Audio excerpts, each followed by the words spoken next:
Welcome to the Fantasy Thinker. I'm Jared, and today I'm going to be doing a review of While Darkness Gathers by Philip Chase.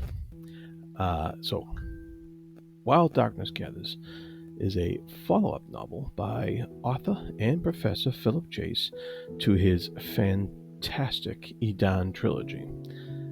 It's not often that an author follows such an amazing achievement that was just barely released less than 2 years ago with an original end cap. Time flies. Uh, so, after taking 18 years to perfect his trilogy creation, you would think Chase would need more time to tackle a sequel. You may be concerned that this book is rushed, hastily put together, or is just an afterthought. Well, fear not, my friends. Right from the prologue, Chase reminds us that certain loose ends cannot be forgotten, and that happily ever after is a transient thing, only good for the moment and not sustainable without putting in a lot of hard work. Our favorite fantasy tropes remain.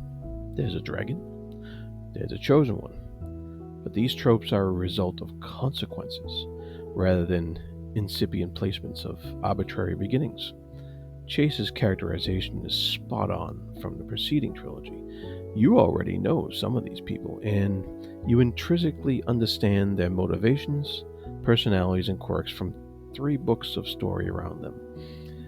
The new characters introduced also come with a sense of history. They are tied into the ones we know so well by familial, tribal, or political bonds. Their introductions are seamless and welcoming.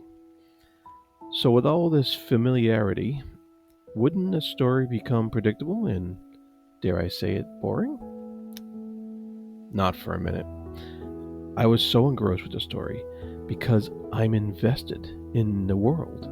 The setting was so well done in the trilogy that everything that happens in this book, I'm interested in its implications. How does our chosen one's action affect the societies and people I've come to know? How does a dragon's vengeance impact the socio-political landscape? These questions arise and get answered in turn during the narrative. In the sequel, Chase's prose is a bit more compact, and the pacing is tighter. We don't meander as long on the wild beauty of the world, and we stay in the characters' heads a bit more. That's a good thing. The locales visited here have already been established in the trilogy, and further expository showcasing of these places may have been deemed redundant and therefore would have bogged down the story Chase was trying to tell. I think the narrative choices were quite deliberate and necessary to keep the reader engaged. Chase does have a knack for tender moments, and this book ramps it up.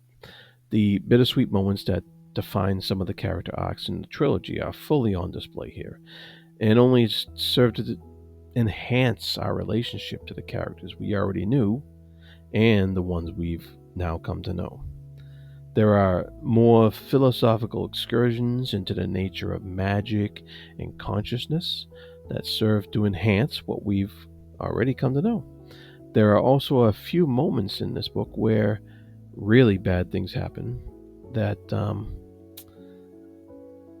the characters, and by extension the reader, have to kind of put to the back of their mind in order to deal with the circumstances they are currently in. Chase doesn't shy away from bad things happening, but he also keeps us close enough to the thoughts of the protagonist that we don't dwell on them too much. This wouldn't serve the story. Instead, we get to focus on the heroics, the self-sacrifice, and the actions that make those we care about rise above their circumstances and do the right thing.